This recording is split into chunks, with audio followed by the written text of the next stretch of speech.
fois, quand j'ai revenu d'un voyage d'affaires, j'attendais pour aller sur l'avion et il y avait un homme derrière moi qui parlait sur le téléphone.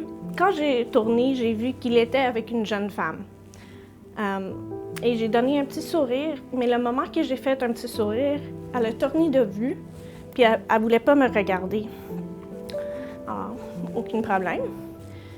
Tout à coup, j'ai entendu l'homme dire sur le téléphone « J'essaie de changer son numéro de téléphone, ça ne devrait pas si difficile que ça. » Et le moment que j'ai entendu ça, il y avait quelque chose dans moi qui était comme un nœud dans mon estomac.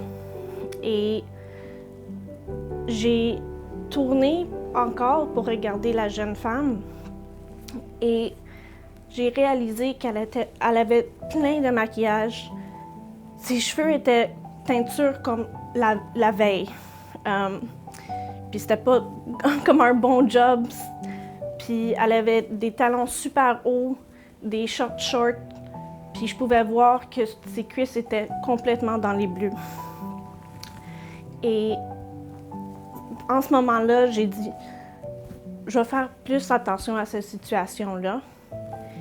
Et quand on était allé pour s'asseoir sur l'avion, c'était eux qui étaient juste devant moi.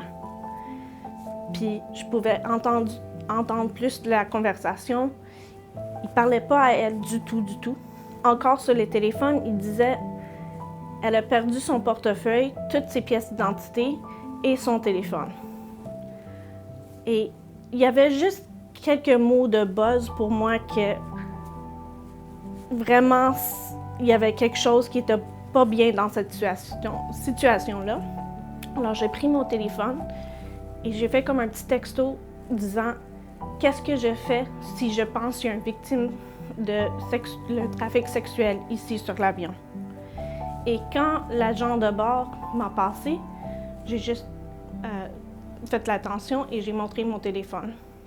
Immédiatement, elle m'a pris puis elle m'a demandé de suivre en arrière.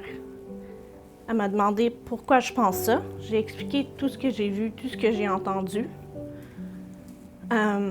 Puis elle a dit « OK, on va faire suivi sur la situation. » Ils ont continué comme normal. Pendant le service, lui, il parlait pour elle. Elle ne pouvait pas parler. Il a fait la commande pour elle et tout ça. L'agent a même demandé à elle personnellement une question, puis il a fait comme ça, puis il a dit « Elle va prendre ça. »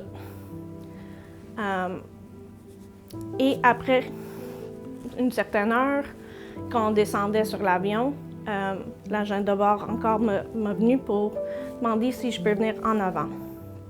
Alors j'ai venu en avant, j'ai expliqué mon histoire à le pilote et j'ai écrit mon témoignage, j'ai signé tout ça et ils m'ont confirmé que pendant le vol, il a regardé son histoire et il y a déjà 3 comptes de l'exploitation sexuelle contre lui à son nom. Et quand on est rendu à Montréal, on a quitté l'avion, puis il y avait 2 polices qui attendaient.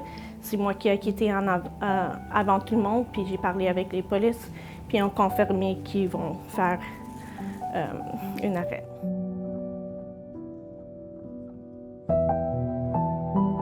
Pour moi, c'était que lui, il parlait pour elle.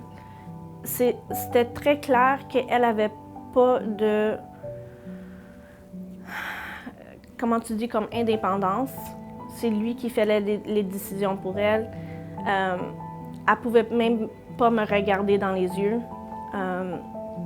Puis c'était juste une gut feeling.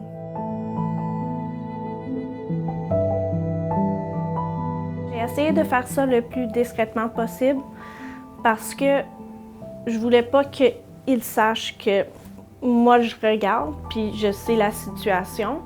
Alors c'est pour ça que j'ai écrit ça sur mon téléphone. J'ai pas dit à voix haute qu'est-ce que j'ai vu, qu'est-ce que je pensais, parce que je voulais qu'elle soit sécurité tout le long. C'était pas mon sécurité que j'étais vraiment peur, c'était plus pour elle.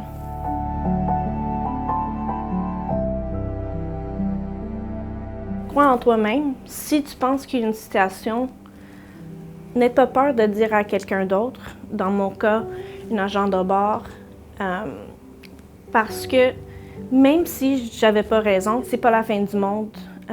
C'est mieux de faire le risque. Peut-être tu peux sauver la vie de quelqu'un d'autre.